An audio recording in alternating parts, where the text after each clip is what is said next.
Hey, I'm Jana, the little sister. And I'm Jeff, her big brother. Welcome to Sibling Rivalry, a podcast about our favorite sport, baseball. This week on Sibling Rivalry Baseball, it was election day. Manfred voted. And the Braves won. Now let's vote for some SRBB headlines. Are the Guardians a baseball team or a roller derby team? That question may need to be settled in court. The Cleveland Guardians roller derby team has been using the moniker since 2013. They have filed a lawsuit alleging the name change infringes on its trademark. The all-gender roller derby team is based in the Cleveland suburb of Parma. It formally registered the name Cleveland Guardians in 2017 with the Ohio Secretary of State and has been selling team merchandise since 2014. The Cleveland Indians, who will become the Guardians in the 2022 season, released a statement saying, "We have been and continue to be confident in our position to become the Guardians. We believe there is no conflict between the parties and their ability to operate in their respective business areas." NFL referee and Air Force veteran Carl Madsen died while returning home from Nashville after the Titans-Chiefs game. First responders had to break a window in his vehicle to gain access to him. He was transported to a local hospital where he was pronounced dead. Madsen started as an on-field referee in 1997 before moving to the replay booth full-time. This was his 12th year as a replay official. He was 71. J.J. Watt, the Arizona Cardinals star pass rusher, may be out for the rest of the season after suffering a shoulder injury in the game against the Texans on October 24th. Surgery has not been scheduled but is expected to happen. J.J. Watt stunned the NFL when he signed a 2-year, $31 million deal with the Cardinals after 10 years in Houston. Jerry Remy, longtime Red Sox announcer and player, succumbed to lung cancer, ending his 13-year fight. As we reported a few weeks ago, the former California Angel stepped away from his announcing duties to focus on his cancer treatments. In a statement, Red Sox owner John Henry said, "Jerry's love and connection to baseball didn't allow anything to stand between the game, including many years of cancer." Also adding that Remy left an indelible mark on both the Red Sox team and fans. He started his career with the Angels, where he spent 3 seasons before the Massachusetts native headed home to play 7 seasons for his childhood favorite team, the Red Sox. A .275 career hitter, Rim Dog played second base for the Red Sox from 78 to 84, was an all-star in 1978. After retirement, he moved to the broadcast booth in 1988. He was 68. You can find these and past week's headlines on our website, siblingrivalrybb.com. Remember to rate and subscribe wherever you listen, and tell a friend to listen to the Sibling Rivalry Baseball Podcast.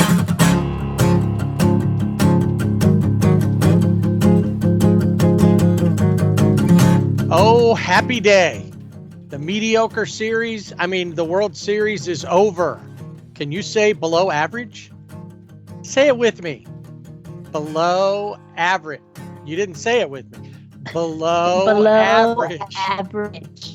Exactly. These two teams should have been better.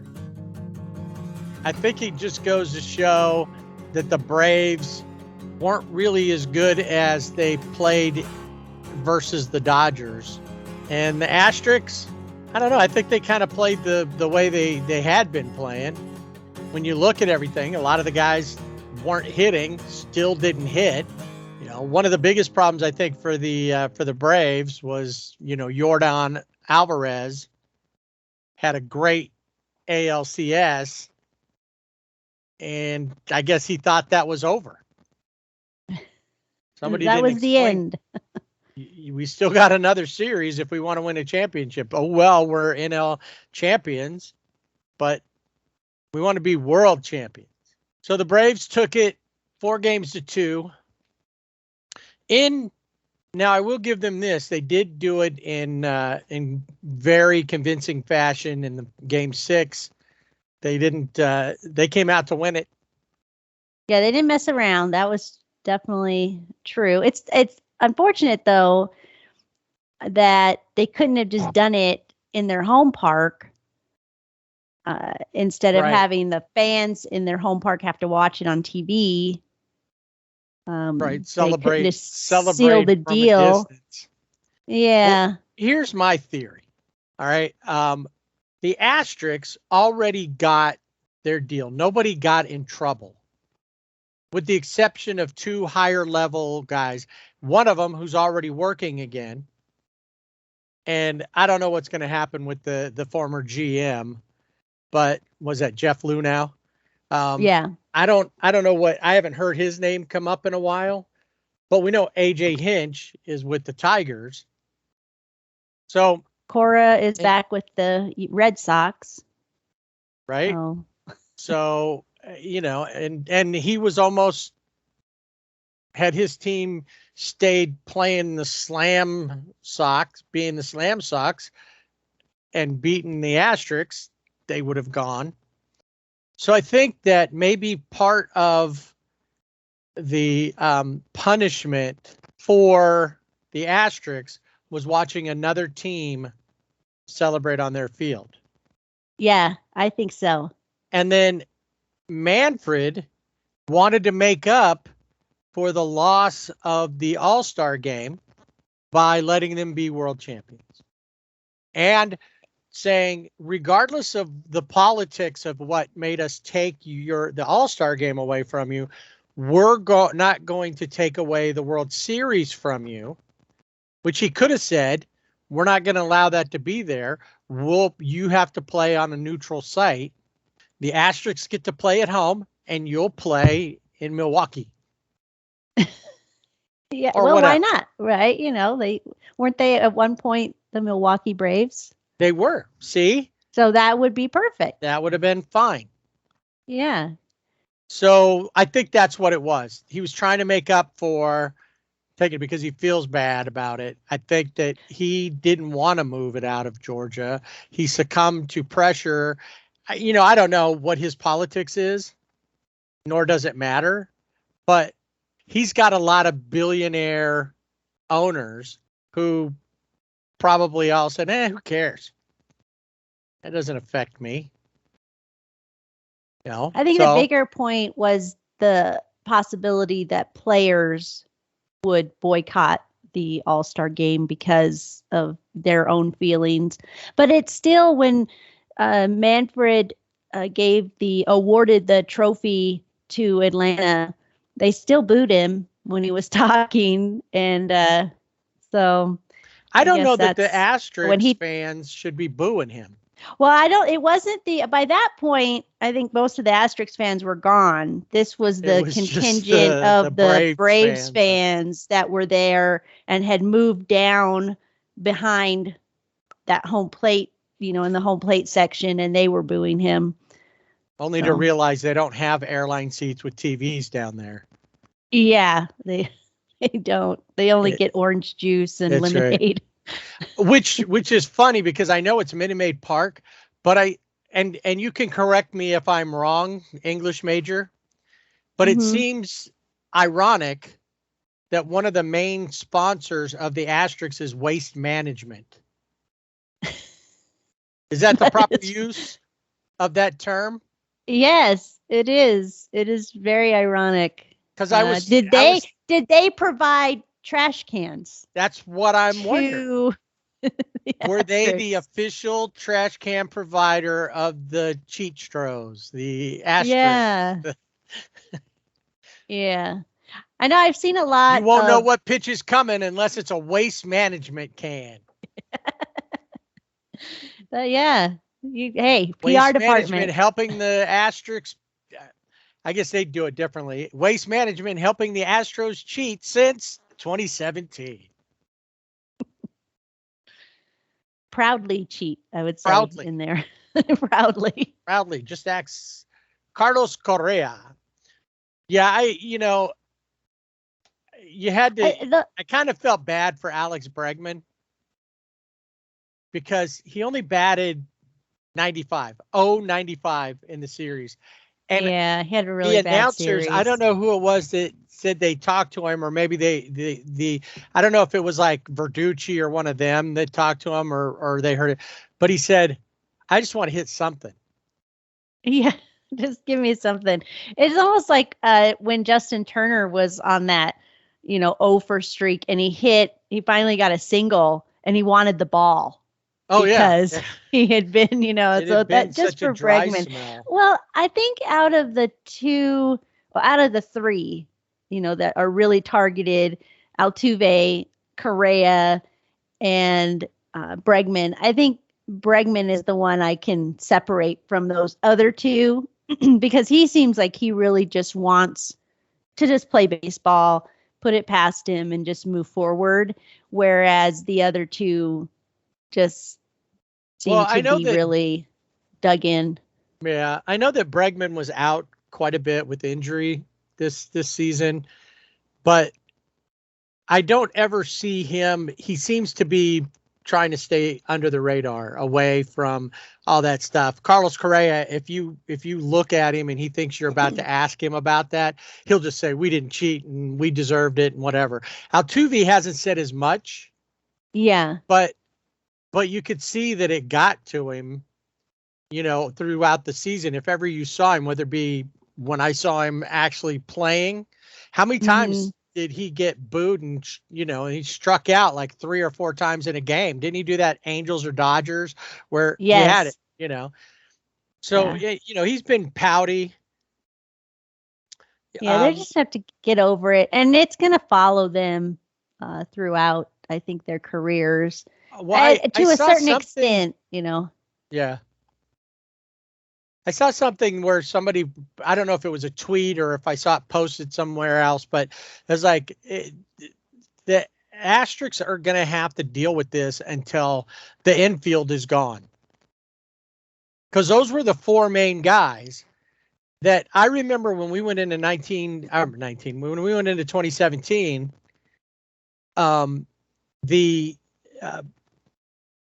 we didn't mind the Asterics. We didn't think they were going to beat the Dodgers, but we didn't have anything against them. And then Yuli Gurriel did the slanty eye thing that he pulled, his eyes back for Yu Darvish. Yeah. And that was kind of like, are you kidding me? What's going on, dude? And then they started to get, when they were winning, then they started to get cocky. Mm-hmm. And it kind of changed everything. And then, of course, the whole idea of the cheating thing and it all coming out, which was a couple of years later, really, during that time frame, it became, I hate these guys. Yeah. But it's the infield, because we don't remember who was in, and the outfielders, Brantley wasn't there. Tucker wasn't there. As much as I hate Tucker, he wasn't there. And then, Yordan Alvarez wasn't there. So. Well, and I will say that fans know who to boo. They, if Michael Brantley comes to the plate, they don't boo him. They don't boo the other guys, but they do boo those core 4, I guess, that are right there. 4, which is the infield. Yeah, Gurriel, that's it. And I didn't realize Gurriel was as old as he is. I thought he was more like, early mid 30s, but he's like over 37. They were talking about that he was the first player over 37 or older to win a batting title. I think it's his hair. You just don't expect someone of that age to have the crazy hair. But I think, as you mentioned before, his brother, Lourdes, has the same hair. So it must be a family trait. Yeah. The one thing that got me, too, about this World Series is that there's always a narrative. And the narrative that MLB or, Fox, Joe Buck picked up on, and the others, is injuries, the injuries that Atlanta had. And we talked about this last week, but the injuries they had, the main one was a Ronald Acuna Jr. Right. That's it. And obviously that didn't affect them. No. And then they talk about, wow, the GM went out and he did his job. And he got people to replace, the outfield. It's like he didn't do like this miracle work. He did his job. That's it. Right. And honestly, Adam Duvall, which is one of his pickups, Jock Peterson, who didn't have a good series. Yeah. Adam Duvall, he as well could have been a bust. You know, there's just, he got lucky on some of those. I mean, Adam Duvall, although he hit 2 home runs, only hit 208 in the series. Yeah. It just is, I guess, you have to pick up, this is going to be our narrative. We're going to run with it. But at the end, after when they won, and I have to say, there was I want to say a little part, but I'm sure it was a bigger part of me, was hoping that grounder when Dansby Swanson threw it to Freddie Freeman, that it would be over his head. Yeah. I really did want that to happen, but I knew it wasn't going to.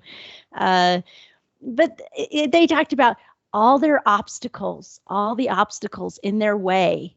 Like, what obstacles? The Mets? Yeah. What? No, Mets, the Phillies. Yeah. I mean, the Marlins, the National, it was. And then they're talking about their, they had like a 0.4 or 0.4, whatever it was. It was really low percentage of them winning the World Series at the beginning of the year. But I don't know. It just was blah. It was a blase series, and you could see it in the ratings. People didn't watch, and I think a lot of people were turned off because the Asteriks were in the series again. Right. There was some of that. I'm sure. I don't think they cared as much about the Braves because they hadn't been there. And, normally I would have probably leaned towards the Braves just because they hadn't been there in so long. The last time they won one was 95. It's like, okay. It's like, rooting for the Dodgers to win one 40 years, or 30 years, since the last one or whatever, or a little over that. And this year would have been the 40th anniversary of the 81 championship team, or was the 40th anniversary of that. Yeah. So, when you got teams like that, or a team that's never been, there's a couple of those, you're going to find yourself probably rooting for the Mariners if they get in, unless it's against the Dodgers. Yeah.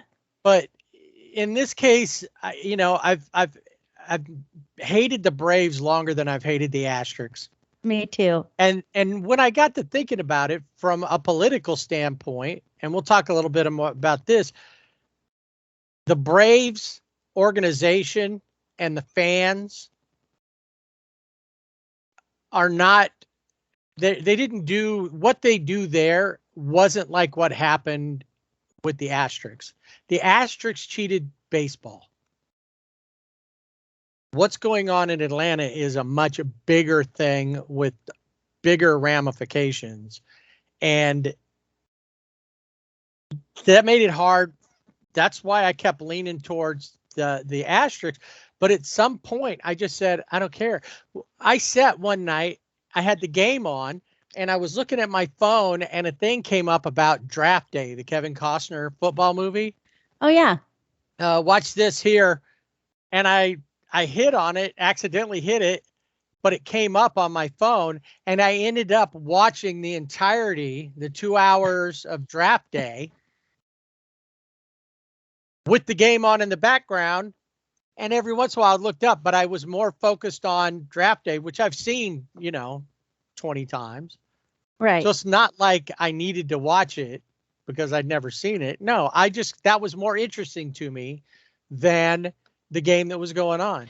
Yeah, despite getting some recommendations from Mom on Hallmark movies to watch, I actually, and Planet had joined me in watching, which was kind of funny, The Great British Bake Off on Netflix. And it's really interesting, and it's totally different than any baking shows. I like watching baking shows, and Planethead's always like, but you don't bake. And I'm like, yeah, but I like watching other people That's why bake. I watch other people do it. Right. I don't want to. I don't want to do but it. I do like the process. Yes. Have you seen that there's a movie I did see, catch this. I did learn one thing. There's a new, what's his name? Gordon Ramsay Chef. Yeah. A new show it's got the different, like 4 different levels of kitchens. So if you're on the top level, you get like, expensive truffles to cook with and the top-notch equipment and everything. And if you're on the bottom, you get like incognito and, or whatever, but you get a box of mac and cheese.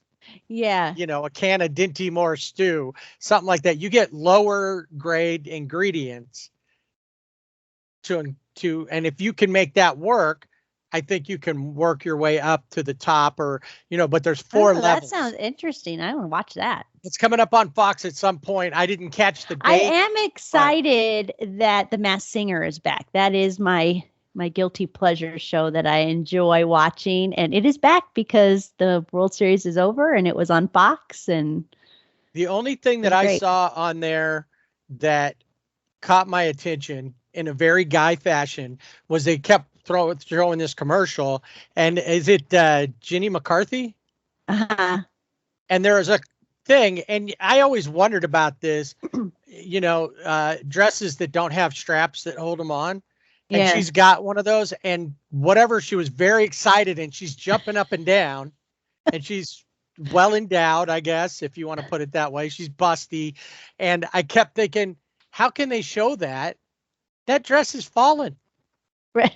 Because what's the over under, right? And where is DraftKings? I want to know where's the girl on DraftKings to tell us how much we can bet on that. What's the secret McCarthy's word dress. to get $1 and win 100 on whatever? That's right. So going back to the World Series, we should mention that the MVP of the World Series was Jorge Soler. Willie Mays. Yes. World Series most valuable player. Yes.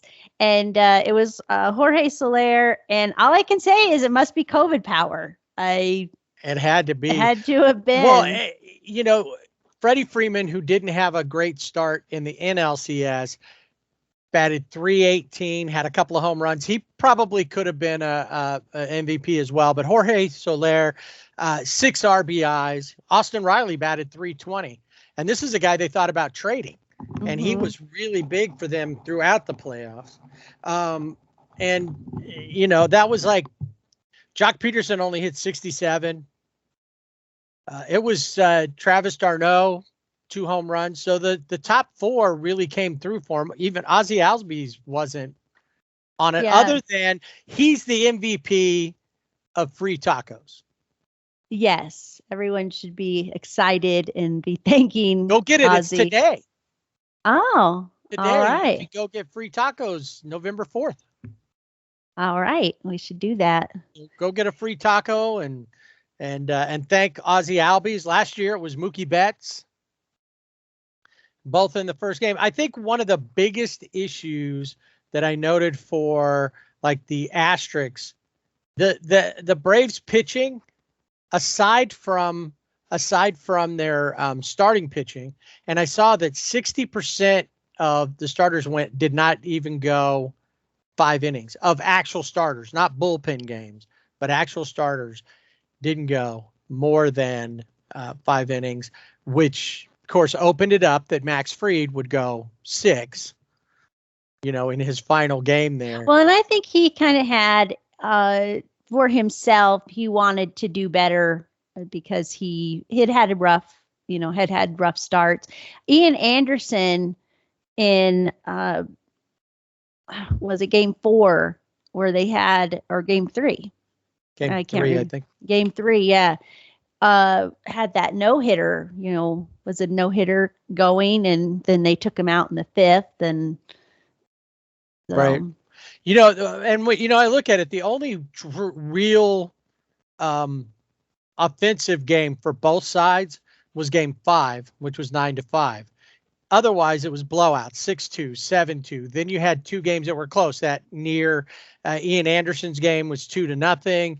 The next game was 3-2, and then it was 9-5, and then 7-0, obviously. So, and the other one that kind of threw me off when I was looking at all the numbers was, and I said this last week, Framber Valdez was not very Frambery I always hated seeing him come up. Like last season, we saw him a lot because they played the Dodgers and the Angels, so we saw a lot of him. He had almost a 20 ERA. Yeah, over he had a rough go in the series. 4.2 innings only, and he started 2 games. Yeah, I think Zach Greinke had not on the pitching mound, but at the plate, he was a pinch hitter. He had, 2 hits. I think he had more hits had than one when he Bregman. Pitched, and then he had the pinch hit. Yeah, when you look at the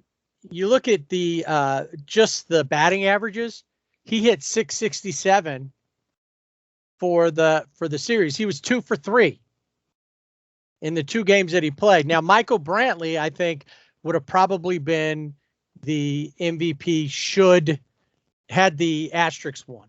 Yeah. Yeah, he had a much better series. Yeah. So, and, in the last game, Tyler Matzik, Will Smith, they closed it out after the 6 innings that Max Fried went. And then Jorge Soler, Freddie Freeman, and Dansby Swanson all had multiple RBIs in the game, but they were it. It was just those 3 players that came alive for the Braves.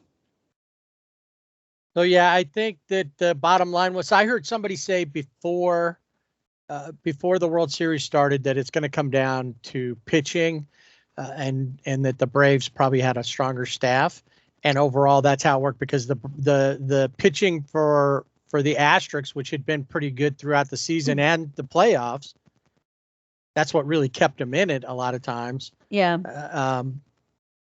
It disappeared. Yeah, I mean, what a time for them not to be able to pitch well.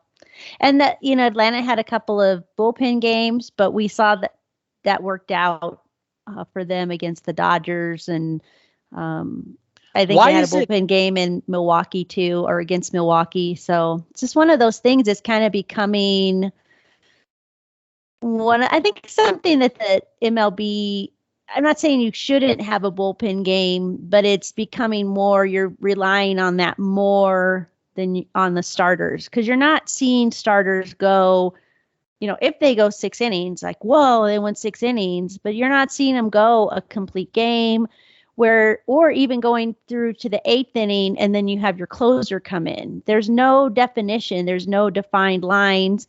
And I think that's bad for pitching, especially the starting pitching. Because what does it matter? You're just a pitcher now, and you just pitch wherever.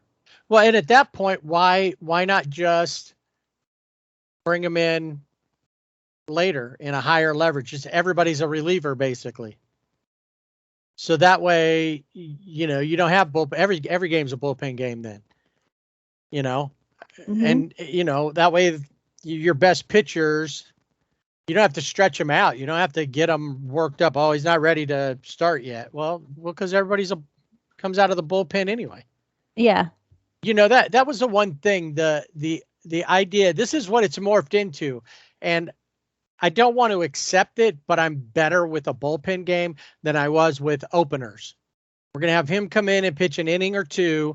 And because this guy, and the Angels had a couple of guys, they couldn't, they were terrible if they started, but if they came in the 3rd inning, well, essentially they're just long relievers. They're not starters. Right. Yeah. And I was just like, why? It makes no sense to me to do that. If he can't do it, don't put him in as a starter.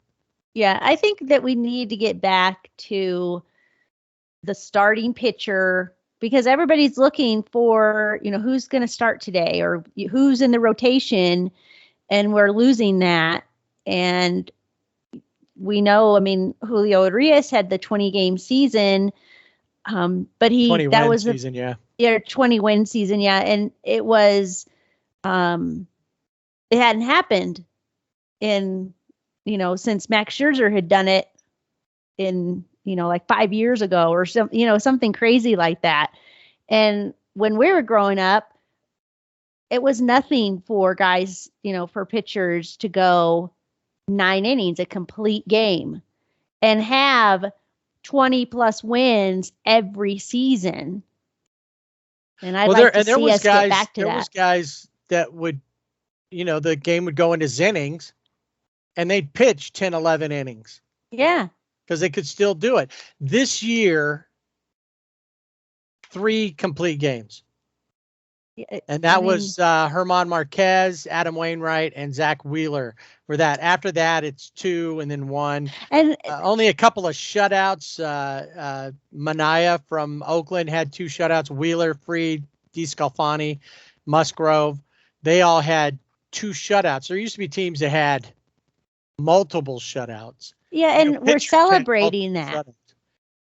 And it's like, woo, they had a complete game. And I think we need to get away from that and get back to this is the standard. This is where you need to be, instead of let's, celebrate that somebody had a shutout and they had 1 in their whole career. It just, I don't know. It's old school. It is my thinking, but yeah, I know. And some of those things, I fully agree. I mean, the game's going to change a little bit here and there, but I don't think that I think what we've seen, especially through this playoffs is that trying to overmanage and overanalyze everything gets in the way of being in the moment and playing the game.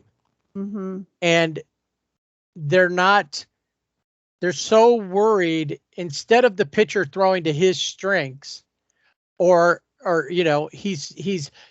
they need a card to tell him how to pitch. No, go out there. What's working? You've seen the guy, first time around, but what he does in most cases. You could read the scouting reports before the game. That's what they used to do. Mm-hmm. You can look at the analytics before and then just go out and play the game.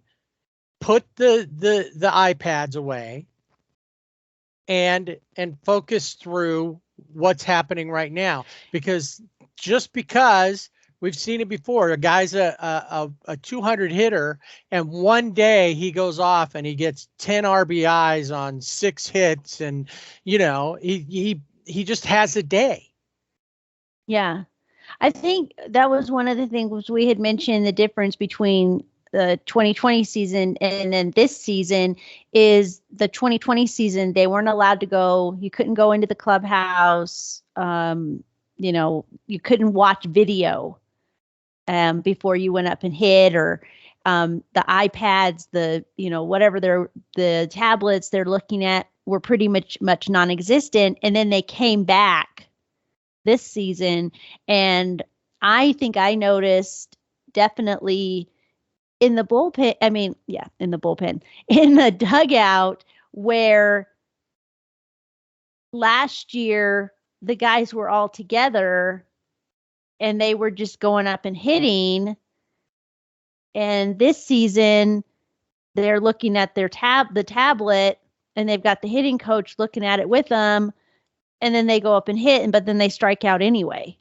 And it's like, why don't you just go up and hit and not worry about what's on the tablet?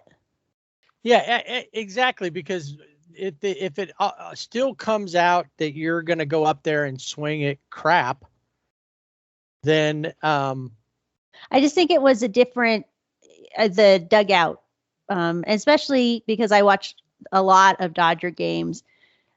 The guys are pretty much, they're all hang out together anyway, but you did see the guys that were, going, they're going to be up to bat.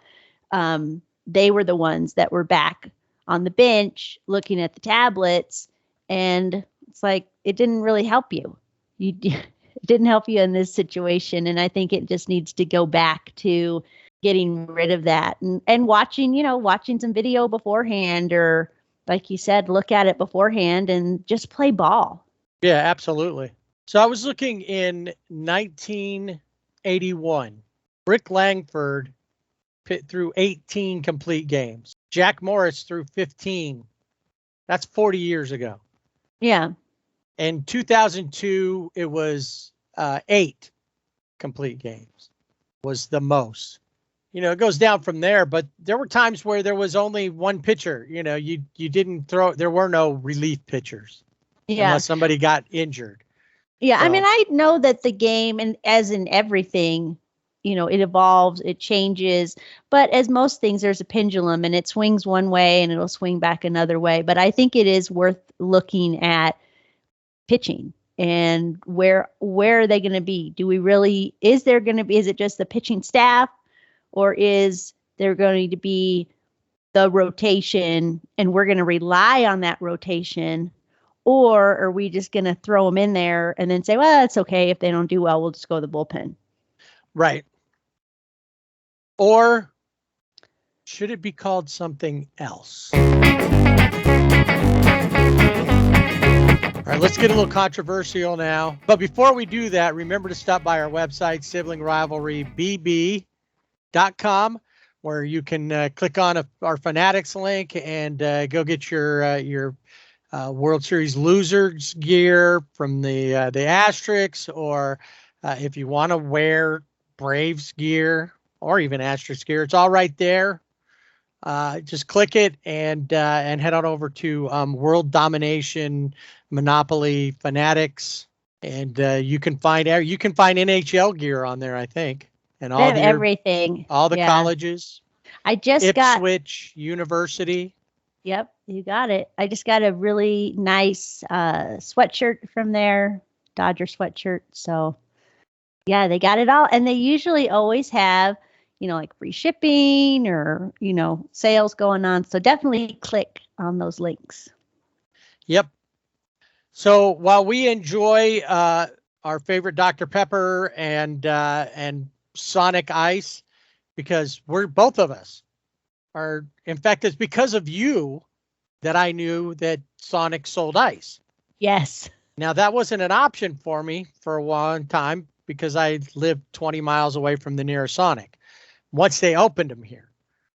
And then you used to live a long way from a Sonic too, but then they opened one near you. And then I moved closer to a Sonic than you live closer to a Sonic. That's right. But we love the Sonic ice so much that when we don't go to Sonic, we went ahead and bought ice, and I have it in my refrigerator. So every Diet Dr. Pepper can be like a Sonic. I need to get a Route 44 type cup, like a permanent one. Like, how come they don't sell those? You go to Starbucks and they got 1,000 different cups to put your coffee or your cold drinks in that are all branded. Why doesn't Sonic? I'm gonna have to look and see. Maybe I need to call Sonic. Put that on the list. Sonic. You need, and then they could do that. They could sponsor SRBB, and they could have Sonic on one side of the cup and the SRBB logo on the other. I really like it, and the colors are very, they meld together because they're both similar. Yellow, but yeah, a little bit, but yeah, and they're right across the street from the where the Oklahoma City Dodgers play, their headquarters. You can go in and go into an actual Sonic and sit down. They don't have a they don't have the drive-in. Yeah, they don't have the drive-in, the stalls, but so that's pretty cool. My boys always thought that was cool if we were in Oklahoma City to go into the Sonic and get the Sonic ice. So while we enjoy those things, while you listen, like I said, head over to our website and click on the Fanatics link. Now, something came up, and this is the one thing. If the World Series is really good, these little outside things don't usually gain any traction. But like anything, if you're going to try to get the world to notice you, especially if it's connected to a sport or a big event, you bring it out at that time. So if you've got an issue with the Academy Awards, you do it while the Academy Awards are happening. A couple of days before, you get it going, or a week before, and you go. Well, PETA, the People for Ethical Treatment of Animals, which I'm all for as far as the actual animals go. We have a rescue beagle that was a lab animal, and that's been in a lot with the connection to the NIH and Dr. Fauci's department, his folks. So, we're really we're into those things and we think animals should be treated well. That aside, PETA now believes that livestock are offended. Yeah, they're offended that pitchers that are coming into the game, or hopefully will come in the game, that they are in the bullpen, and that bulls are offended by that because that is where they're held before they are, taken in for slaughter, I guess, or in other situations, rodeos and things like that. So, but isn't that what it is? Regardless, we're not going to stop the slaughterhouses from slaughtering. Do they slaughter the bulls like that? I thought the bulls were mostly around for reproduction. Yeah, and there are some really expensive bulls that, if you ever watch the PBR, those bulls are worth millions of dollars, and they're treated better than the cowboys are. They are. And but yeah, so PETA came out and said in their cutesy language, because it's the MLB needs to change up the bullpen and call it the arm barn, so that we could stay in some sort of a livestock. Now, what I think when I think arm barn is I walk into the barn and there's just arms hanging from the stalls, from the ceilings, and from the thing. There's like a little stable area or whatever you call it, the little, and it's just filled with arms. What was the other one? Well, I also had heard armpit would be a good. That would be. See, why go with arm barn if you're going to do something like that? Oh yeah, coming out of the armpit. That's awesome. Yeah. Change it to something that's fun to say, something that people may make fun of, Well, the arm barn also, there were a lot of people saying, well, I'm not calling it the arm barn unless it looks like a barn in the colors of the team. So each of the bullpens have to be redesigned, remodeled, and then you have somebody open up the barn door so they can come out. Well, what would be fun with that is during a brawl. Oh, yeah. Oh, the barn door's open. The relievers have escaped. Yes. Who left the barn door? But the barn door busted open and all of the guys running down there to. That would be quite the visual. Yeah, I do like the armpit, though. Show, then. Right. Yeah. Bring some comedy to the ballpark. Come on, PETA. This is the thing. And people, they say stuff like this, and then it makes it hard for us to take them and their stuff seriously. Mm-hmm. So when they do come out with something that really we should listen to, I'm not going to. Right. Like, you guys are the idiots who wanted to change. What? The bullpen. The bull is male. And I could see it if baseball was co-ed, then I could see that they would say, no, we don't, no, the bullpen isn't appropriate anymore. It was named, because it's all men and it's not the cow pen or whatever, what's a female cow? Well, isn't that like a heifer? I mean, well, it could be that or a mare or. Well, a mare is a horse. Yeah. I have no clue what I'm talking about here. But why should that be any different than any other time on this show and me? I have no idea. So according to Wikipedia, it says the term bullpen first appeared in wide use shortly after the turn of the 20th century and has been used since in roughly its present meaning. So according to the Oxford English Dictionary, the earliest recorded use of bullpen in baseball is in a Cincinnati Enquirer article published on May 7th, 1877. And the writer wrote in the game recap, the bullpen at the Cincinnati grounds with its 3 for a quarter crowd has lost its usefulness. The bleacher boards just north of the old pavilion now holds the cheap crowd. So what he was talking about there is they would have 3 for a quarter. So 3 people could get into the game for a quarter, and they would herd them like cattle into it. And then it morphed into the bullpen being used as, for the pitchers. So they would cordon off these areas, standing room only for the fans. Okay. And so, it's been around for all this time. Why do we care? And to say that the cows are offended. Right. This is the political correctness of the world is I'm going to be offended for someone else. Yeah, right. Exactly. Or another species altogether. Yeah. Yeah. Another mention is from John Miller. He said that the New York Giants first played at the Polo Grounds, and which opened in the 1880s, and in 1880, and the relief pitchers warmed up beyond the left field fence. In the same area, there was a stockyard that had bulls in a pen. And so that's so there's lots of different ways it could have, kind of started out as a crowd and then morphed into the, with pitching with the Giants. I think it's silly. I don't think anybody thinks of, when you think of the bullpen, I immediately think of baseball. I don't think of bulls in a pen.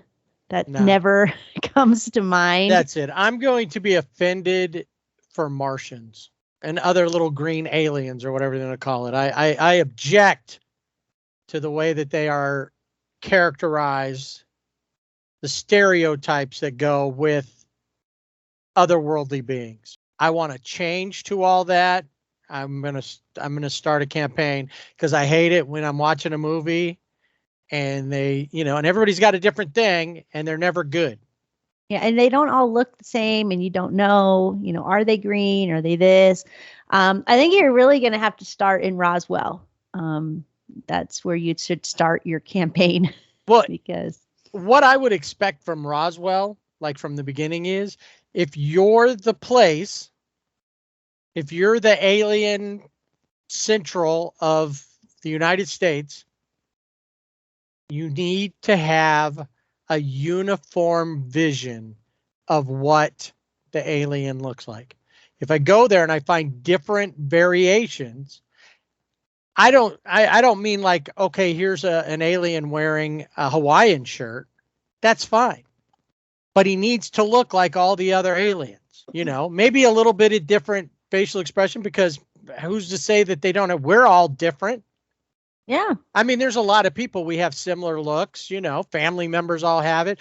There's people that I've met that there's just a certain look about them. They look like many other people because they have braces on. And a lot of people that all have braces kind of all look alike just because of the way the braces affect, their overall face at that moment. Right. I want to mention some other terms that PETA would like us to use. So instead of saying kill 2 birds with 1 stone, you need to say feed 2 birds with 1 scone. Instead of be the guinea pig, be the test tube.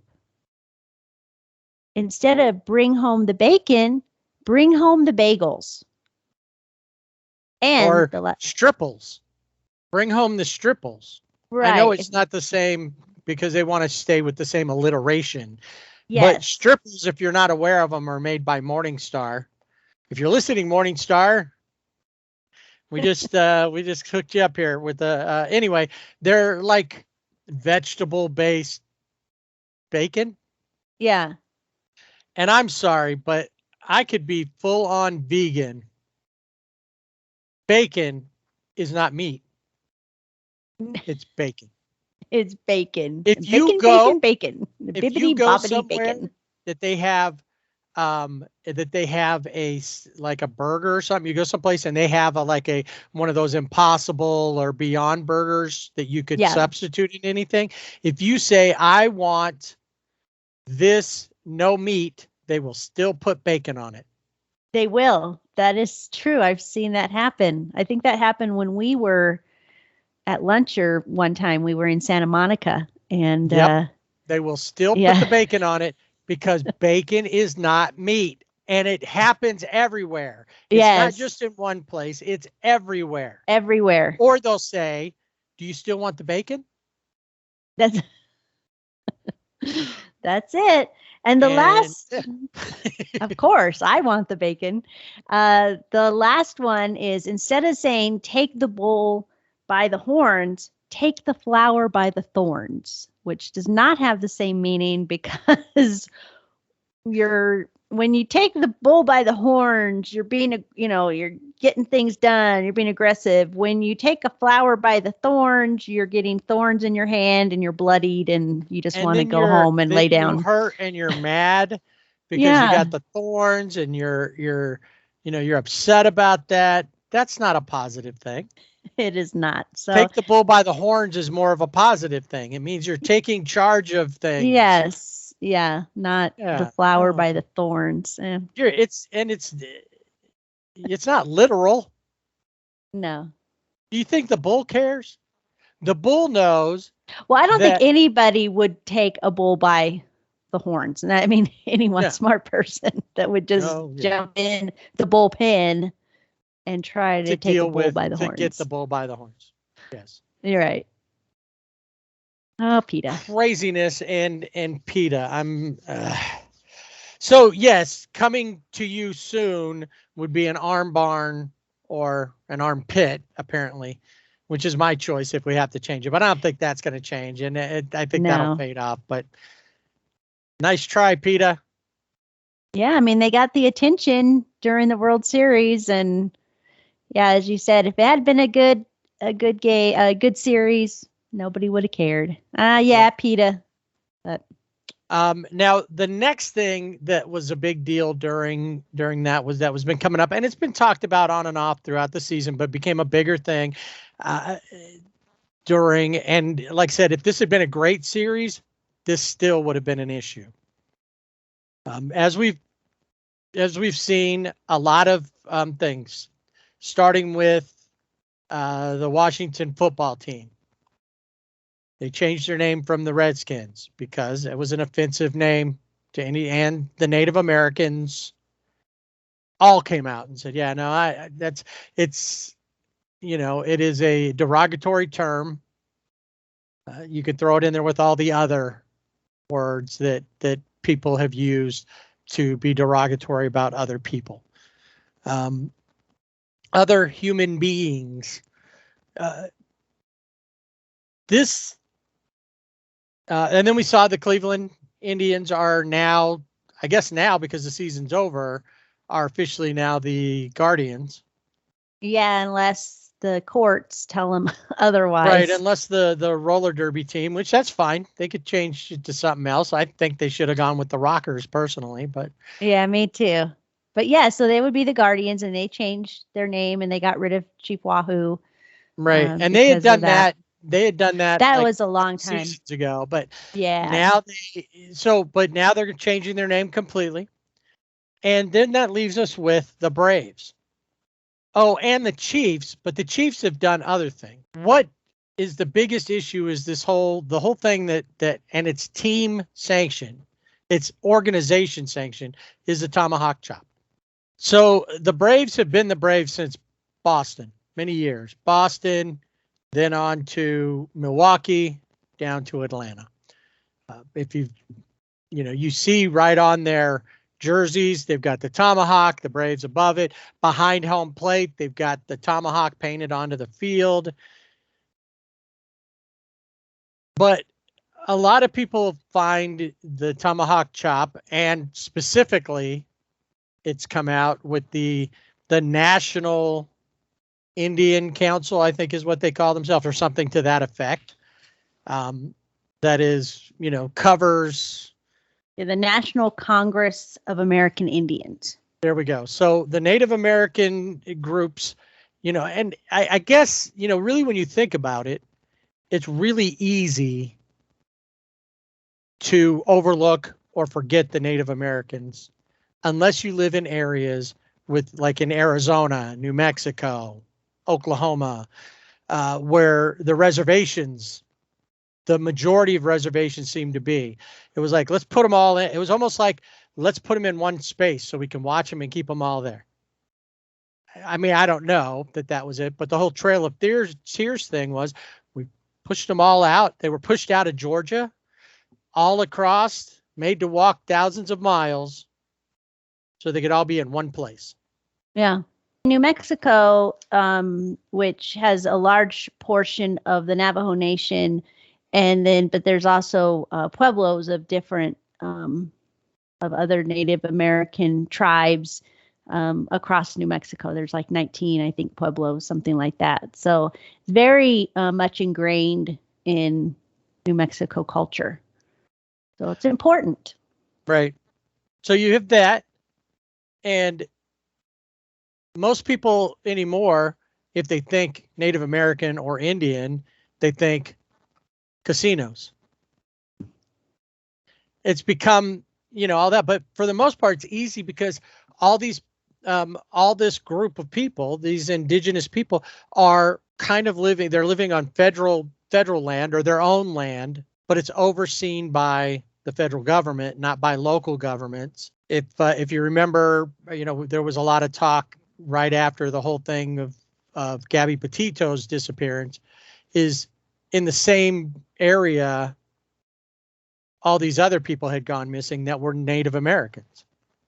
And from a thing I just watched the other day, they found 9 other bodies during the search for Gabby Petito that are probably those people. And so it's easy to overlook because they're not out in the open. How many Native Americans do we know that live in our neighborhoods, right? So in Georgia, however, apparently there's one little group, and I actually don't think they're even in Georgia. I think they were from like North Carolina. But per Manfred, the Braves have done great outreach with the Native Americans, and they seem to be fine with it. Like the Seminole tribe in Florida is fine with the Florida State team being the Seminoles.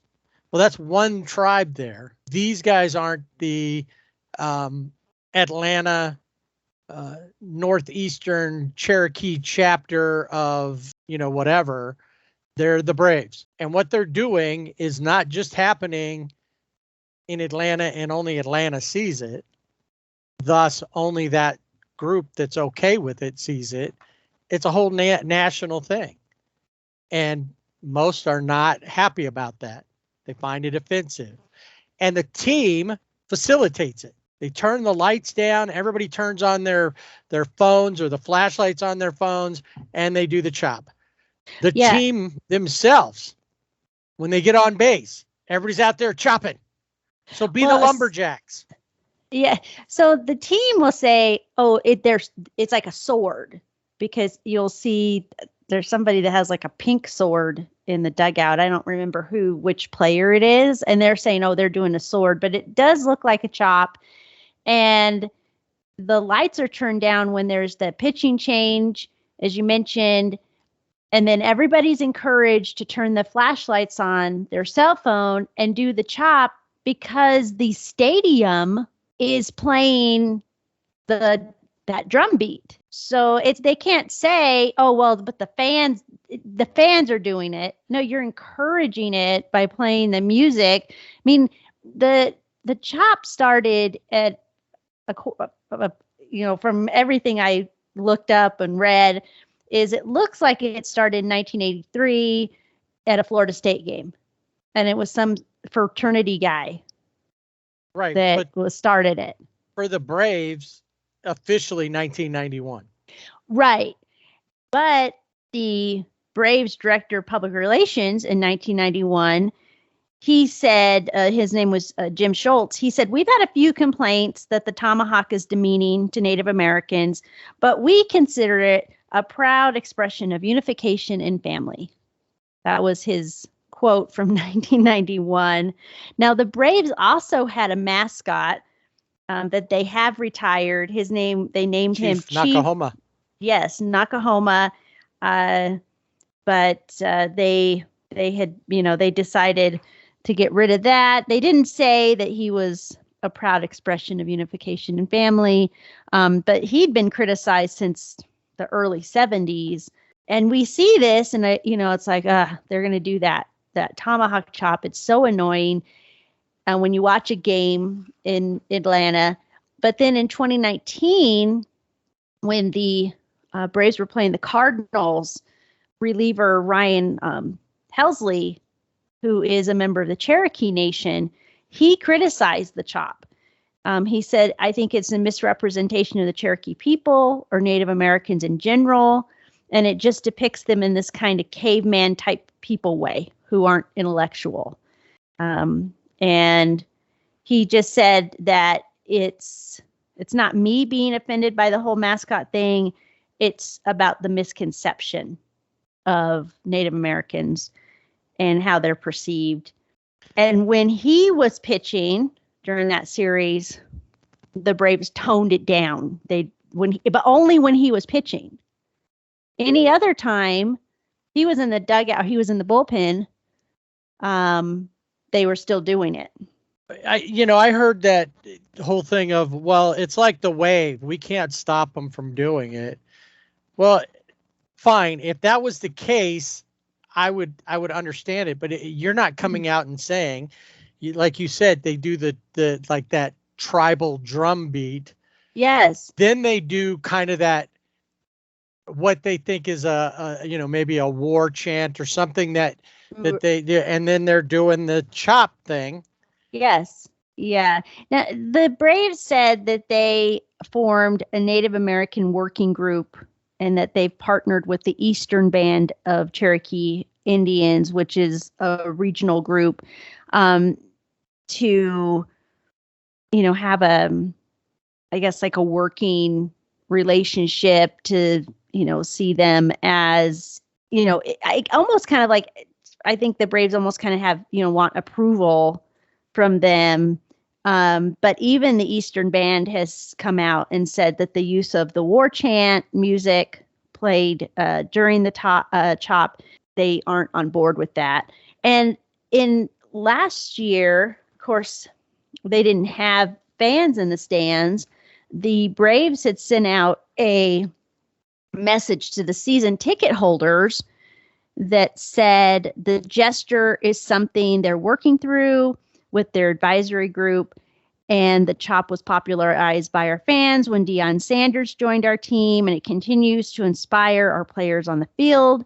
And with that in mind, we are continuing to listen to the Native American community as well as our fans, players, and alumni to ensure we're making an informed decision on this part of our fan experience. But I don't think they really care because, as we mentioned, they contribute. They play the music. They get the fans up. Now, not every fan in the stands that's a Braves fan does the chop. You will see people with their arms crossed not doing it. But it's just one of those things that it really needs to go. Yeah, I think it's run its course. And it's not like something that they've been doing since the beginning. It's not something that came from Boston through Milwaukee down there, or even started in 1966 when they came to Atlanta. It's only been since 1991. It's fine that you have, people standing up and doing stuff and they're united in that, but watch other games where they're all waving their towels at the same time. Yeah. Something like that. There's got to be a better way to do that. I think that if the stadium and the team just stopped playing the music, I don't think that it would go away right away. I think people would still do it, but I don't think they're going to do it as much because they don't have the drum beat. They don't have that music going that encourages them to do it. But I think Rob Manfred, as we know, is tone deaf. He was asked about the chop, and he said that the Native American community in that region is wholly supportive of the Braves program, including the chop. And he said that's kind of the end of the story. And in that market, we're taking into account the Native American community. In Atlanta, they're doing a great job with the Native Americans. The Native American community is the most important group to decide whether it's appropriate or not. And right after he said that, that's when the National Congress of American Indians, that represents all Native Americans, said, yeah, hold on a second. We do not endorse this, and we don't like it. And that should be the final word. It should be. It should be. Yeah, I think that what Manfred meant, that they're doing a good job in Atlanta with the Native Americans, is they're doing a good job marginalizing the entire group. Not just because that one little section who probably has some kind of an agreement and is benefiting somehow from the Braves, because I'm sure, like anything, if you want somebody to agree with you, you give them some money or you give them something. Here, your little chapter, we're going to give you guys tickets to every game, or everybody's outfitted in jerseys of your favorite player, whatever. Or here, we're going to give you money towards your work. Yeah. They're not going to turn that down. And if it means saying, because sometimes, it doesn't matter how you got there, just that you did, and they need money to help, kids in their, in their tribe, in their neighborhoods, community, go to college or do something. And the Braves said, just say you don't care. They're going to go, well, we need the money more than we care about somebody moving their arm up and down. Maybe they should be called like there used to be, in St. Louis, there was the football Cardinals and the baseball Cardinals. They should be the Atlanta Falcons. And instead of the tomahawk chop, it'll be like they're throwing a pass. They could be the Matt Ryans. Yeah, I think, if you went and ask people across the country, but specifically Native Americans, I think there were like on the Navajo Nation, the Washington football team would send jerseys and equipment and things like that for the kids. And you do have a lot of fans of their football team because of that. But it doesn't mean that they like that name that they had, that they were the Redskins. And I think it's a derogatory remark from what I've heard. Now, I don't know. I haven't gone out and done a big study and talked to all these people, and I bet you if you went and you asked, there'd be a group that says, I don't care. Right. I got bigger problems than somebody calling me a name based on the color of my skin, or I got bigger problems. There's going to be people who do that. There's going to be people who are uber sensitive to it. There are going to be people in the middle that don't think about it until they're asked about it. And then they may not like it, but it's just like, this is the life we lead. Yeah. Should it be that way? No. Should all of us try to be better human beings and stop constantly putting, one thing, and I always remember, we grew up where people around us used terms that, people heads explode when they hear it now. That's never been called it, but we grew up around people who when they talked about a group, they might be racist or derogatory. But what always stuck with me was how those same people treated people one-on-one, regardless of their heritage, their skin color, whatever, on a one-on-one. And to me, that always meant that's what you're supposed to do. Don't take everybody as a group. Oh, you live there, you must be this. Mm-hmm. Oh, you're this color, you must be this. So I don't like you, or you're these things. And I think that's what's happening, in this. They didn't take everybody's and look at it. It's hard to look at everybody's opinion. Like I said, a lot of people are going to go, I don't care.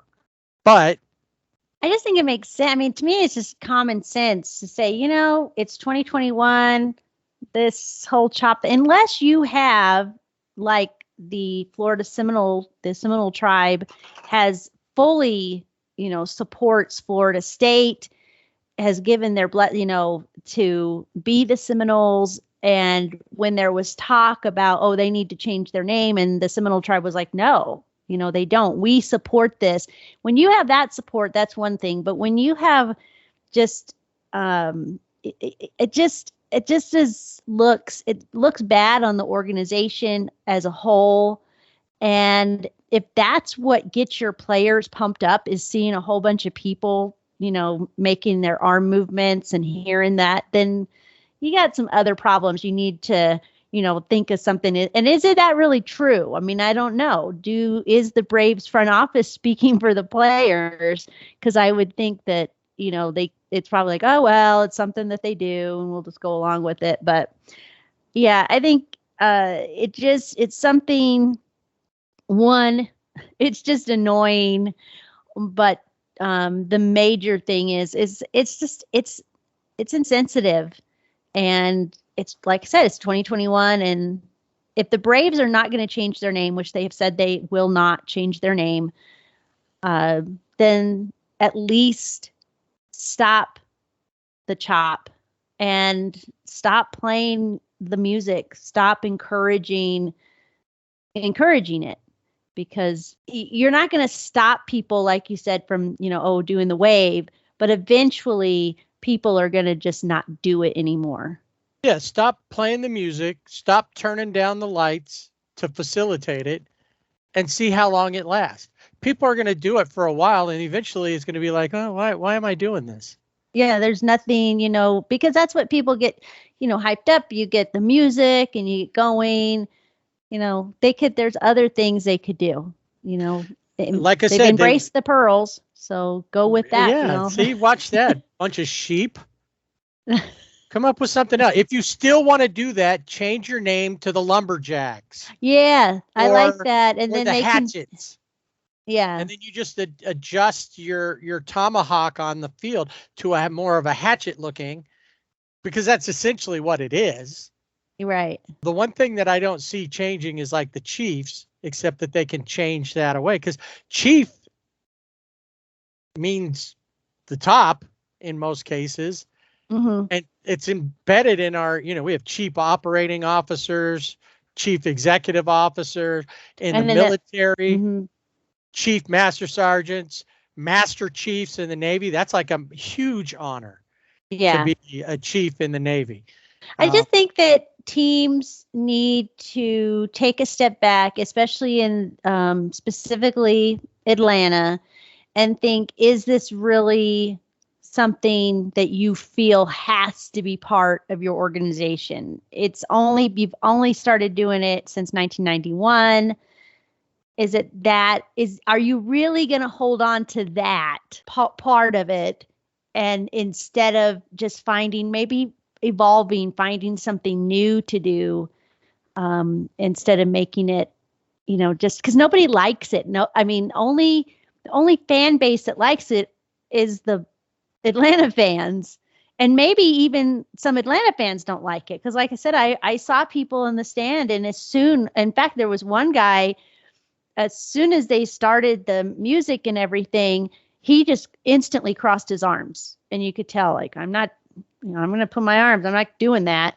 And there were other people the same. So, it's like, kind of give your fans maybe some more credit to say, yeah, you're going to have some that are going to do it. But if you introduce something else, do that. Or just say, let's go Braves. Don't forget, you can find us on Twitter at Sibling Rivalry BB without the A. You can also find us on Facebook and Instagram at Sibling Rivalry BB with the A. And don't forget our website, siblingrivalrybb.com. So it's award season now officially, I guess. I mean, awards have been coming out, but now I think we just finally found out when the postseason awards are going to be given out. And that's what, like Christmas? I think so. They just keep pushing it. Seems like I think it's Christmas at this point. Yeah, we were trying to figure out when the award for the MVP came out, because normally they do, like one day it's Rookie of the Year and the next day Manager, and so on. Monday, Cy Tuesday, Young. Wednesday, Thursday. Yeah, and they're not doing that this year. So You know what? They should do it around Christmas. Maybe not on Christmas, but even Christmas Day, and then have like Frosty the Snowman give out the Rookie of the Year, or no, he could give out the Manager of the Year. Rudolph could give off the Rookie of the Year. I like that. I don't know. Elf could give, or the somebody. Cy Young, because he was really good at throwing the snowballs. The snowballs. See, I didn't even think about that, but I guess it was just in my subconscious. And then Santa. MVP. I like that. I think they should. That's a show I would watch. Yeah. I don't need an hour every day. Do them all on one day. Take an hour, and every 15 minutes you give away another award. Yeah, they are. Yeah, exactly. They are doing. So the finalists are going to be announced on Monday, the 8th. And then starting the week of the 15th, then that's when we will know everything. But before, it seemed like it was a lot quicker. And I think most people know. I think most writers know who they're going to vote for. It's not like, they're like, oh, let me see the list. I got to make my, they already know. I mean, yeah, I didn't need a list. We're both members of the Internet Baseball Writers Association of America. And while we don't write that much, we are content providers, I guess. And we do a little bit here and there, but it's been a while. But we have our own Hall of Fame voting, and we have our own postseason awards. Now, ours are being given out this week. So we'll talk about those next week and share those. But when I went to go vote, they didn't have a list of people. They just had 1 through however many. And you filled in who you wanted or what you thought, not finalists. No, there were no finalists. And we just chose, based on our observations, Manager of the Year, basically all of them, Rookie of the Year, any of those. So I like that because I think it's more objective that way, instead of being given a list of names that you have to choose. Choices. It's like American politics. You only have these 2 choices picked. Right. That's it. And that's kind of how MLB does. Now, normally, at least one of them is somebody that you probably would have considered. But sometimes there's people like, we're going to talk here in a second about Golden Gloves or Gold Gloves, as opposed to Golden Globes.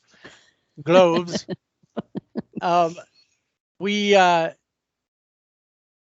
sometimes where it's arguable. We know that there was a lot of issues like with the MVP, people having issues about it being Ohtani versus being Vladdy Jr. and people trying to make it into some kind of a political issue instead of just being who did what. It doesn't need to be. Once you're on the field, let's just play the game.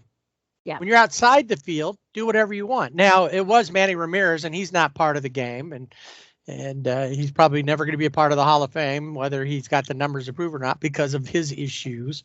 So I guess he's got nothing to lose. But there are questions like that. But when I went in, I knew exactly who I was voting for the MVPs in both leagues. Mm-hmm. One was more clear. The other one wasn't as much, especially as the season went down. And it has nothing to do with the playoffs. No, yeah. So anyway, so we'll see.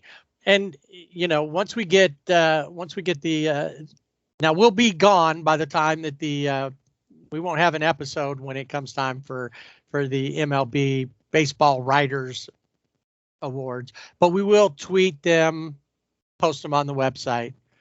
So when you have all that information now, and we'll talk more about the off season coming up in the next couple of episodes before we take a break until next season.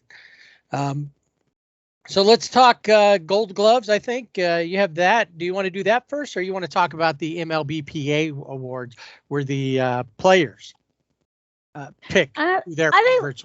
They thought. Let's just talk about the Gold Gloves. We have the nominees, and they will be announced on Sunday. And with, note, Jared Walsh nominated at first base and David Fletcher at second for the Angels. David Fletcher, I think both are deserving, especially Joe David Madden, every chance he got, was talking about David Fletcher and a Gold Glove. Oh, yeah. Yeah. I mean, he really does deserve that. And he's, nominees are, it's every position and it's defense. So, you have Jose Barrios, Zach Greinke, Dallas Keuchel for the pitchers, Martin Maldonado, Sean Murphy of the A's, and Salvador Perez, Yuli Gurriel, Matt Olson, Jared Walsh, and then David Fletcher, Whit Merrifield, and Marcus Semien. For second base, third base, Matt Chapman, Jose Ramirez, Joey Wendell, shortstop, Carlos Correa, J.P. Crawford, which there has been some, talk. Does his name need to be there? Andrelton Simmons of the Twins. And then in the outfield, names we've all heard before, but Randy Arozarena, Andrew Benintendi, and Lourdes Gurriel Jr. in left field, Kevin Kiermaier, Miles Straw, Michael A. Taylor from Kansas City in center field, and then Hunter Renfroe, Kyle Tucker, and Joey Gallo in right field. So, well, again, I guess, he fielded better than he hit when he was in there. So I want to know where Max Stassi is behind the plate. Right. I think his overall defensive numbers were better than at least Salvador Perez. Now, I get why Sal's in there. He had a pretty good year for him, for anybody. And of course, he had a good year, but I think it was more offensive. I mean, you heard him more on the offense than on defense. They broke the record for catcher home runs in a season set by Johnny Bench. So you didn't really. I mean, he's a good catcher. He helped. He's good for that pitching staff. They need a veteran there, but I'm not sure. Right? But see, that's where it is. This is good baseball talk, because we can argue these points about why somebody's there and why he's not. Is there politics to this? I thought that the Gold Gloves were always just, why is there finalists? It comes down to, because baseball is a game of numbers, who had the best fielding percentage? That's all you have to do. Minimum, with the batting titles and stuff like that, minimum at bats or minimum plate appearances is the number. If you're not above that, at or above it, you're not considered. The same thing. If you didn't play but 20 games and you have 100% fielding percentage, well, that's not fair to somebody who played 155 games, right, and has 98%. Obviously, overall, they're better. The other one, it's just like Zach Greinke batting .667 in there. He was 2 for 3. He didn't have 25 at bats like Michael Brantley did. Yeah. So why is it that there's, I get there's some intrigue to it. Just why, instead of having all this announcements about this stuff, just come out and say, hey, here's who won. That's it. That's all you need. If we look at the National League, you have Yadier Molina, JT Realmuto, and Jacob Stallings for catcher. And then for first base, Freeman, Goldschmidt, and Max Muncy. Nice. And so then in second base, Ozzie Albies, who I think is the favored to win, Tommy Edman, St. Louis, and then Colton Wong, who literally stole second base in a game. So maybe he should just win it, because he already owns it. He just owns it. And then third base is another one where we could argue because it's Nolan Arenado, Manny Machado, and then Ryan McMahon of the Rockies. Now, if I were to choose, I would go with Ryan McMahon because I do obviously watching the Dodgers. I watch a lot more of the Rockies. I don't know that Manny Machado plays a lot of, Right he field. was like a left field, yeah, or right field. No, mostly right. Because remember last season, he made a play in a shift in like deep right field. Yes. So, and I don't know that he should just, I feel like sometimes they don't look at really fielding, and I could be totally wrong because I haven't looked at his numbers this season, but I feel like sometimes they just say, okay, who's a premier third baseman or who name recognition? Nolan Arenado. No, now Nolan Arenado is a good third baseman, but was he the best defensive third baseman this season? Was Manny Machado? I don't know. Ryan McMahon, I think, he had, again, it's kind of one of those things. And sometimes do they put people in there like, oh, well, we got to put a, Rockies or a Arizona, you got to put those players in there to kind of even it out. But in this case, I think it's deserved that he should be a finalist. All right. So Manny Machado, per Baseball Reference, had a 965 fielding percentage. That's not even his best. Last season, he was 987. So, and they look at it from like different positions as well, but you figured a 965 at third base. I give it to him. He's a good player. Don't like him just because of his attitude and things like that. But I wonder, is he that good, or is it like you said? Is it just name recognition? 974 for Nolan Arenado, so he's ahead of him. And I wonder too, if we're not just going by numbers, what else are they looking at? Maybe they throw in, assist in there somewhere. Ryan McMahon, and you called it right there. 990. Yeah, I would like to see, him win a Gold Glove because he really is good. And I think it overshadows when you look at the team in general and say, well, but they finished, at the bottom, towards the bottom of the West or, in their division. And this goes for any team. But in this case, we're not looking at the team. You're looking at the individual. So they really need to look at, somebody like Ryan McMahon. Shortstop, you have Brandon Crawford, but then you have Francisco Lindor, which I'm like, why is Francisco Lindor in there? He was out for a while. I'm not saying he's not obviously he's a good shortstop, but he was a better fielder than he was a hitter this year. That's true. And then you also have, let's see, he had 452 at bats this year. I don't see how many games yet, but hold on. He played in 125 games. So he missed 40 some odd, or just under 40 games he missed on the season. And a 978 fielding percentage. Okay. And then, so Brandon Crawford of San Francisco, which, just looking, and then Kevin Newman of the Pirates.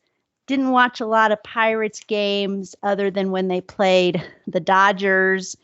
But I would say Brandon Crawford, he made amazing plays all year long.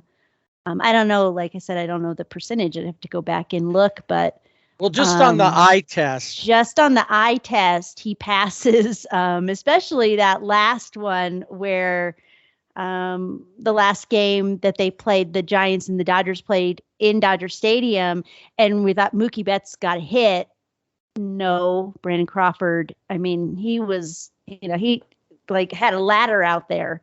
He jumped so high to grab that ball. So a 983 fielding percentage, only 9 errors overall. So not a bad year for Brandon Crawford.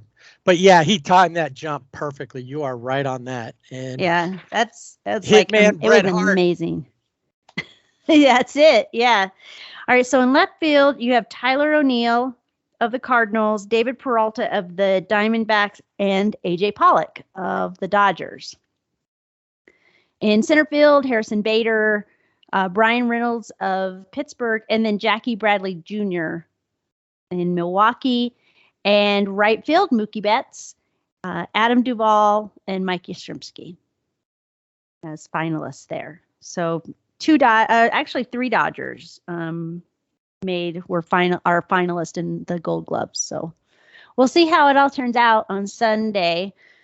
But I will go back and look and maybe make my own predictions and see if they're right or not. I'm definitely going to say you should Ryan put that McMahon. up on the website once you've done it, so that we can see. And I'll kind of look through and see too. I think that it doesn't need to be their guys. Nobody knows Ryan McMahon. They don't. Yeah. Not like they know Nolan Arenado. He was big even when he was in Colorado, and not a lot of people follow with that. Manny Machado, everybody knows because it's just he's been with a team that has been very out there. It's very, very noticeable because of the things that they've been doing. I would also guess that in the outfield, one of the things that would be maybe that people would look at would be outfield assist.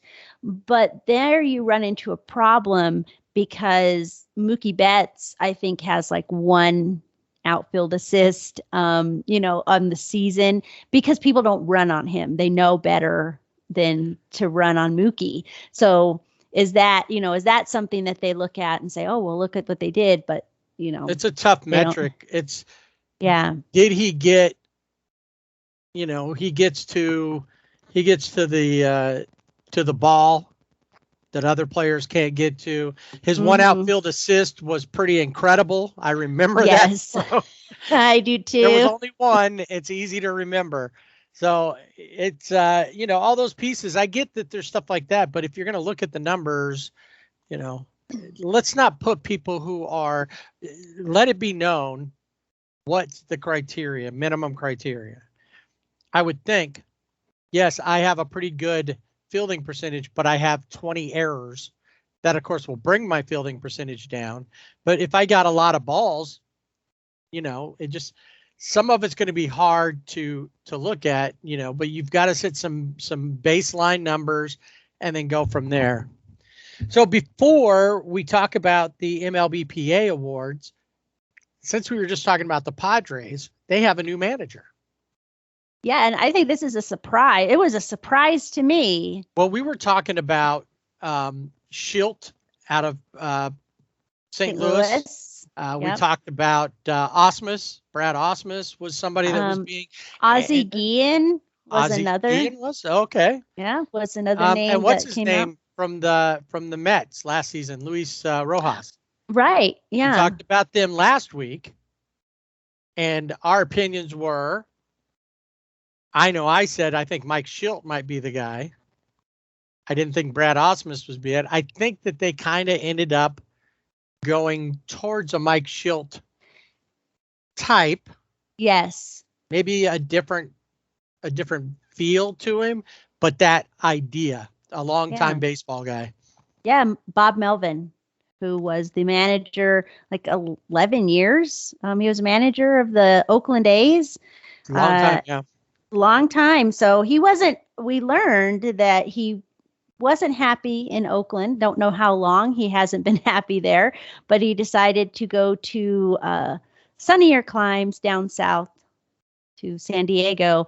And he did say that when the A's played the Padres, how much he loved Petco Park, how much he loved having a full stadium, which he has not had at the Coliseum in a long time. I feel like you could have 100,000 people in the Coliseum and it would still feel empty for some reason. Yeah, it's very it's very cavernous. It just has that feel about it. So yeah, Bob Melvin. And I think originally, early on, AJ Preller had talked to Billy Beane and said, hey, can we talk to Bob Melvin? And it was like, no, you stay away from him. And it just worked out. Bob Melvin lives in Arizona. He met AJ Preller at the Padres training facility there. It was a very casual meeting. They didn't go to like a Buffalo Wild Wings or Hooters or something like No, that. Applebee's. No, they didn't do that. They just met there. It was really casual. And he just decided, yeah, he's going to go with it. And he just signed a 3-year deal. So Bob Melvin is the new San Diego Padres manager. I think it's going to be really interesting to see the team and how it changes under his leadership. But it does look like that with his exit, Oakland's going to start a rebuild. So we may not see Olson and Chapman on the corners because their names have come up. Chris Bassett, all of those guys may not be A's. Chris Bassett, Frankie Montas, Sean Manaea are all welcome in Anaheim. At least one of them, if not two. Yeah. That would be good. We'll talk about possible trades and definitely free agents coming up on one of the next 2 episodes of SRBB. All right, let's all praise Ohtani or Sid the cat. We're gonna praise somebody. Praise him. Yeah. So the Major League Baseball Players Association, they have their own awards, and these are voted on by the players. And Player of the Year and the American League Outstanding Player Vladdy Jr. Shohei Ohtani. Oh, I thought it was going to be Jose Altuve. No, could you imagine? There'd be an uproar. Who voted for him? That's right. Waste Management did. Yep. They also have the Marvin Miller Man of the Year award. It is Marcus Semien got that award. He served as the executive subcommittee alternate association player representative. So he's had an opportunity. Yeah, he's had an opportunity to provide guidance on and off the field for his fellow major leaguers. So the other players felt like he has helped all of them out. Then you have another award that is the Curt Flood Award. Yes. And of course, the Curt Flood Award is commemorates his Flood's historic fight against baseball's reserve system, which paved the way for free agency in the 1970s. And that award went to the late Mark Bellinger. He was a longtime player, advocate, as an executive board member. Yep. And he was the first former player hired to work for the union. That's right. Yeah, because he went in there and they loved him there, and the players. I read a story about that because talking about him getting that award, and he passed away a while back. But I remember watching him play for the Orioles back when the Orioles were good. Yeah, a long time ago. Yes. The National League Outstanding Player was Bryce Harper. And his name has been mentioned in the MVP race. He was, in the normal arguments about MVP, it's like, what did he do for his team? Well, number one, he can't be MVP per Harold Reynolds and others. Right. Because they were a sub 500 team. But they would have been they would have been below the Marlins, I think, Mhm. and that's a sad thing about that team because they've got so much talent. They really do. Real I mean, Muto, Gene Segura, they've got, and then of course Bryce Harper. And the Fanatic. How could you be that bad of a team with the Fanatic? Right. I don't think a lot of people realize, and it again, Philadelphia, they had a little bit of kind of that run at the end, but couldn't catch up with the Atlanta. But he led the majors in slugging, OPS, and doubles. At 42, and he was the only player in baseball to amass 40 plus doubles, 35 home runs, and 100 walks. And he became the fourth active player to hit his 250th career home run before his 29th birthday. So he had a really very quiet season, I think, because the Phillies were overlooked, except in Philly. Maybe in that area there, that tri-state, Philadelphia, New Jersey, New York area, because they play so much together between the Mets and the Phillies. Right. But I don't think anybody outside of the East, the NL East, really knew what kind of season. I think we mentioned him early on as like, hey, he's having a good season. And he was one of the players I voted for MVP. Me too. Yeah. For American League, and the outstanding pitcher went to Robbie Ray of the Toronto Blue Jays, who probably is the leading candidate to win the Cy Young Award in the American League. He led the American League at ERA with a 2.84. With the whip of 1.04, innings pitched 193, and quality starts of 23. He led the American League in all of those. And he also led the majors with 248 strikeouts in August. It feels like he just came out of nowhere. Yeah, he just... we never really thought about it. If you've watched and you know the name Robbie Ray, he's had his moments, but this is the most solid season I think he's ever had. Yes. Yeah, definitely. And then for the NL outstanding pitcher, who else could it be but Max Scherzer? He's received the honor twice, 2013, 2017. He is 0.86 whip, led all of baseball, and his 2.46 ERA was the second best mark in the National League.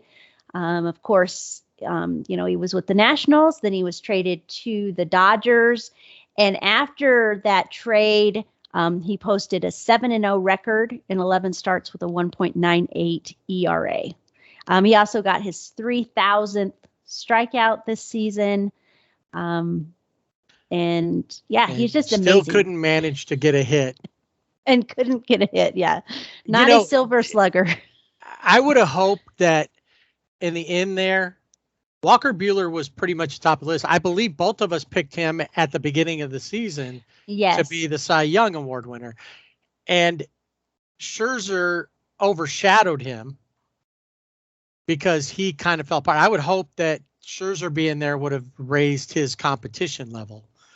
But and maybe it was just like a lot of times we see, once you get towards the end of the season, you're tired.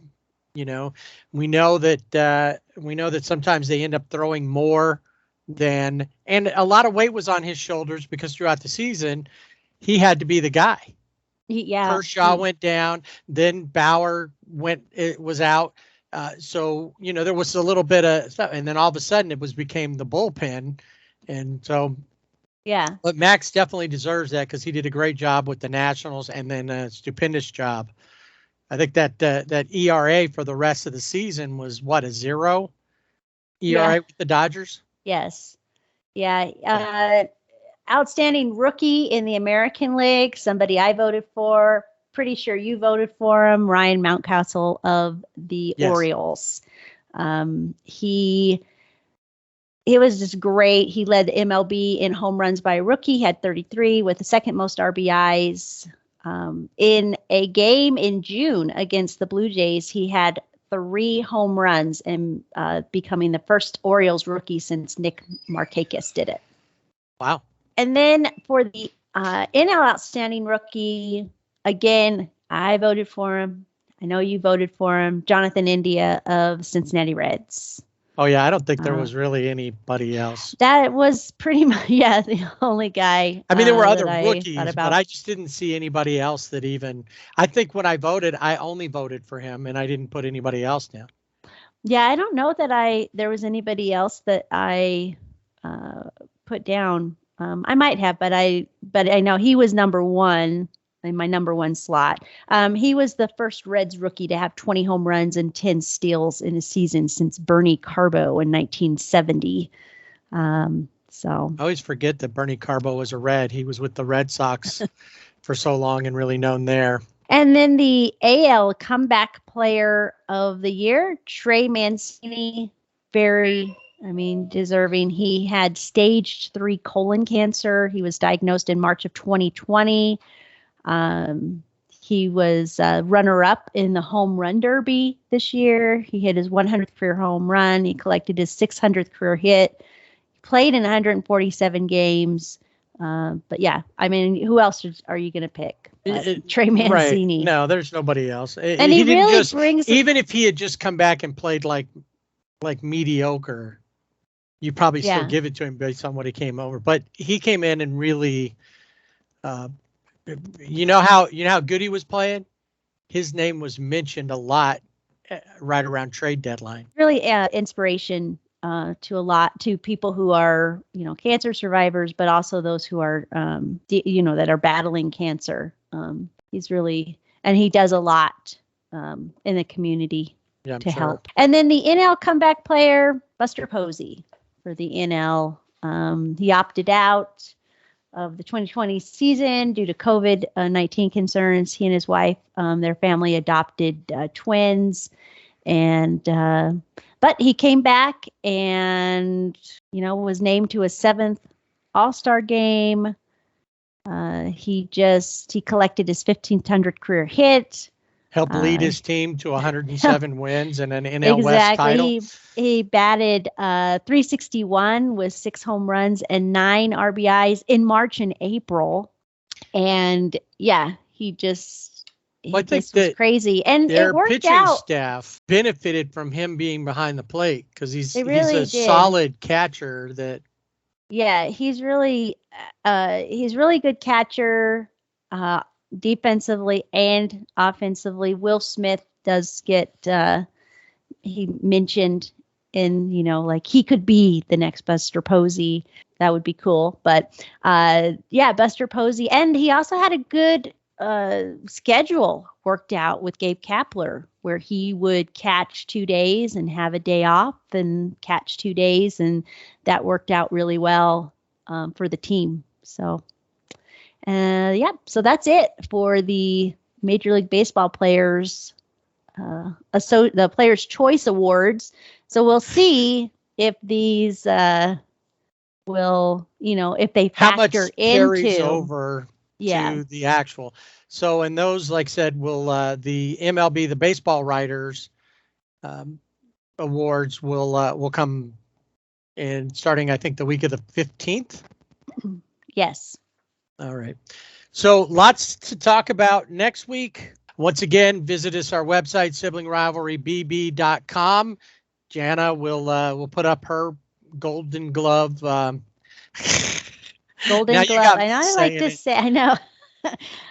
When I saw the finalists come out, I said, "Oh, the Golden Gloves!" And I was like, I said it again, just like last year. Yes, it's like the Golden Globes. And there are Golden Gloves, but they are for boxing. So yes, if you look up Golden Gloves, you'll see names that you probably never seen. Maybe we should look up for like the different brawls that happened during the season, and give our own Golden Gloves award to the best. Unfortunately, and I think we should name it too, the Yasiel Puig bench clearing brawl Golden Gloves. Yeah.